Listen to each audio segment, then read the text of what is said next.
꼬리칸의 시간 최민자. 저쪽 끝이 314호실이에요. 안내인이 복도 끝방을 가리켰다. 처음 와보는 요양병원, 가슴이 우당탕, 방망이질했다. 고관절이 무너져 앉지도 서지도 못하게 된 노모가 이곳으로 옮겨온 게 일주일 남짓 좁고 지저분한 복개천을 돌아 멀뚱하게 서 있는 병원 건물에 들어설 때부터 마음 귀퉁이가 무너져 내리기 시작했다. 코로나로 막혀있던 가족 면회가 때맞추어 풀린 것은 기적 같은 일이지만 신앙고난 살아낸 한 생의 끄트머리를 이렇듯 심란한 종착지에서 지어야 하는 인생이라니. 복도 양쪽 병실마다에 머리 허연 노인들이 폐기물처럼 내박쳐 있었다. 침대에 웅크려 돌아누운 사람, 구워다 놓은 보릿자루처럼 쭈그려 있는 사람, 반쯤 넋이 나간 퀭한 눈으로 멍하니 허공이나 주시하는 사람. 대낮이었음에도 음산하고 퀴퀴한 기운이 안개처럼 건물 안을 점거하고 있었다. 300명 가까운 노인들이 형량도 정해지지 않은 무기수처럼 표정을 잃고 복역하는 이곳. 불쑥 설국 열차의 꼬리칸이 떠올랐다. 낡고 해지고 여기저기 고장나 쓸모를 잃은 육신들을 한시적으로 보관해주는 수용소 같은 이곳은 더 이상 인간들의 산터가 아니었다. 이승이 아닌 연옥 어디쯤의 풍경이려나. 위리한 치로 수감시켜두기에는 너무나 무해하고 무기력해 보이는 순치된 가축. 아니 좀비 같은 표정들, 요양은 무슨. 이름만 아름다운 감옥 아닐까. 고려장이여 고려장. 거기 들어가면 니들도 못 보고 혼자 죽을 텐디. 나는 죽어도 내 집에서 죽을란다. 똥오줌 못 가리고 누워버리면 그땐 거기다 데려다 놓을 테지. 똥오줌 못 가리고 누워버릴까봐. 고장난 허리와 아픈 다리를 끌며 가까스로 화장실을 오가다가 기어이 절퍼덕 주저앉으신 엄마. 고령의 수술도 어려워 다시 걸을 확률은 제로에 가깝다는 게 병원 측이 내린 최후 통첩이었다. 현대의학이 선물한 유병장수라는 질병 아닌 질병이 장수를 축복 아닌 재앙으로 바꾸면서 4명 중 3명이 병원에서 죽는 시대, 내 침상에서 내 베개를 베고 사랑하는 사람들과 따뜻하고 아쉬운 포옹이라도 나누며 편안하고 품위 있게 죽는 일은 애초 허용 안 된 꿈이었을까.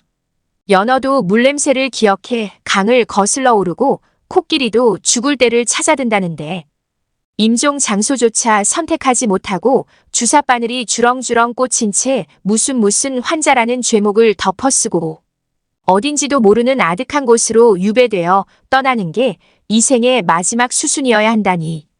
허리부터 발끝까지 반깁스한 몸으로 울룩불룩한 욕창 매트 위에 101살 노인이 누워 계신다. 엄마하고 부르니 반가움에 고개를 일으키시려다 발끝도 못 움직이고 자지러지는 엄마.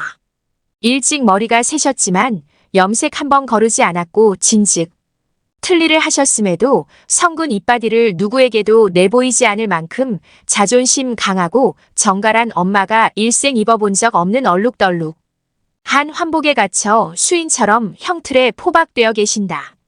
앙상한 뺨, 움푹한 눈자위, 주사 자국으로 성한 곳 없이 멍든 팔뚝, 근육도 없이 말라붙은 다리로 그렇게도 오기 싫어하시던 곳으로 짐짝처럼 옮겨진 엄마는 단지 너무 오래 살았다는 이유로 잠수복 같은 육신에 갇혀 천연 같은 고문을 감수하고 계신다. 소변줄 끝 비닐 주머니에 탁한 붉은빛이 괴어드는 동안 감은 듯 가느스름해진 눈자 위로 맑은 누액이 흘러내린다.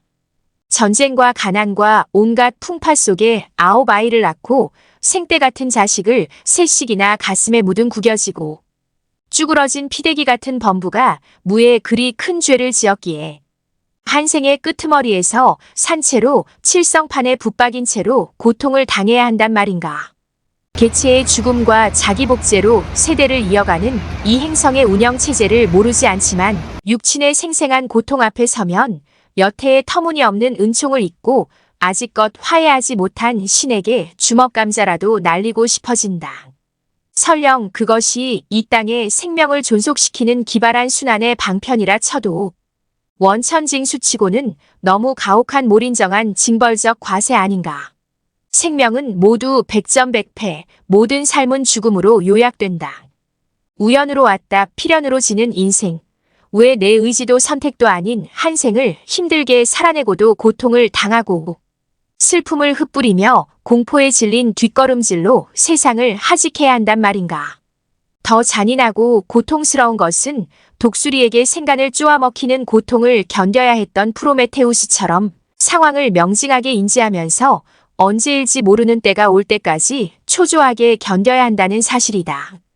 욕창이 자리 잡은 아랫도리를 어쩔 수 없이 타자에게 내맡기는 수모를 견디며 집에 가고 싶다고 언제까지 이렇게 누워 있어야 하냐고 자포자기의 눈빛으로 그렁그렁해 하시는 외로움에 대하여 건불 같은 저 안노인처럼 병원에 다녀온 뒤로 내내 잠자리가 편치 못하다.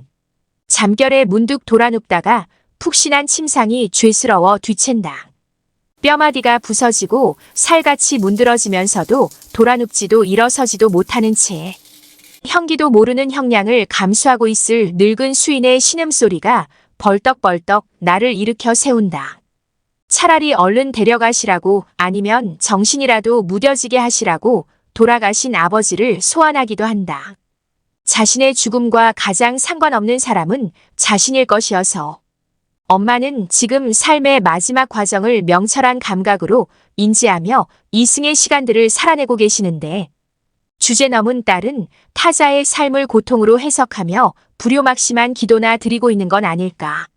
날이 밝으면 또 무난 전화를 드리고 오늘은 엄마 목소리가 좋다고 드시기 싫어도 드셔야 한다고 그래야 빨리 집에 갈 수 있다고 세 숟갈.